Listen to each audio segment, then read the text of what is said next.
Friends, ఇప్పుడే అందిన వార్త. బీఆర్ఎస్ మాజీ సీఎం కేసీఆర్ సరికొత్త వ్యూహం, రేవంత్ కు చెక్ అంటూ లేటెస్ట్ అప్డేట్ అయితే వచ్చిందండి. ఆ వివరాలు ఏంటనేది వీడియో రూపంలో తెలుస్తాం.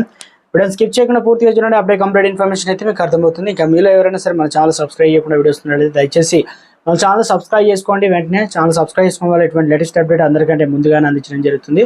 చూస్తున్నారని లైక్ చేయడం మర్చిపోతున్నారండి. దయచేసి లైక్ చేయండి. మీరు లైక్ చేయడం వల్ల సమాచారం మరింత మందికి రీచ్ అవుతుంది. ఇంకా లేట్ చేయకుండా వీళ్ళకైతే వెళ్ళిపోతాం.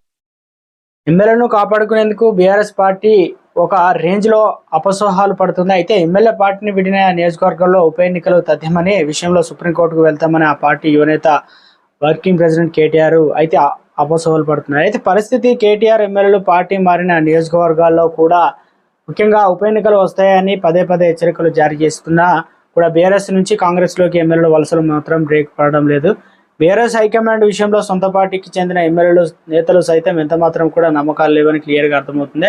అయితే ఇప్పుడు కేటీఆర్ ఎన్ని వార్నింగ్లు ఇస్తున్నా, బతిమిలాడుతున్నా, బుజ్జగిస్తున్నా కూడా ఎమ్మెల్యేలు వలసలకు బ్రేక్ పడే సూచనలు ఎంత మాత్రం కనబడడం లేదు.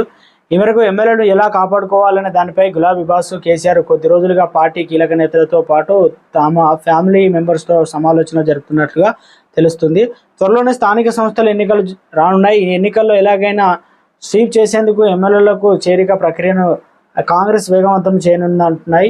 అయితే రేవంత్ విదేశీ పర్యటన పుంజుకొని వచ్చిన వెంటనే కాంగ్రెస్ ఆపరేషన్ ఆకర్ష్ మరింత స్పీడప్ చేస్తుందని తెలుస్తుంది. ఇక పార్లమెంట్ ఎన్నికల్లో అసలు బీఆర్ఎస్ పార్టీ ఖాతా తెరవలేదు.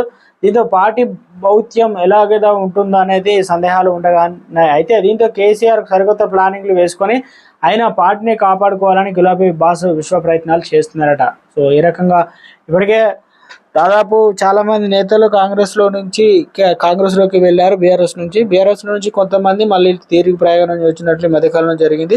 ఎప్పుడేం జరుగుతుందని, మరి ఎంతమందిని కాపాడుకుంటారు ఏందని ఇటీవల కాలంలో ఒక సోషల్ మీడియా వార్త కూడా చక్కర్లు కొడుతుంది. బీజేపీలో బీఆర్ఎస్ విలీనం అవుతుందనే విధంగానే. సో ఏం జరుగుతుంది ఏందనే రాష్ట్రంలో ఎప్పటికప్పుడు రాజకీయ నిపుణులు చర్చానీయాంశంగా అంటున్నారు.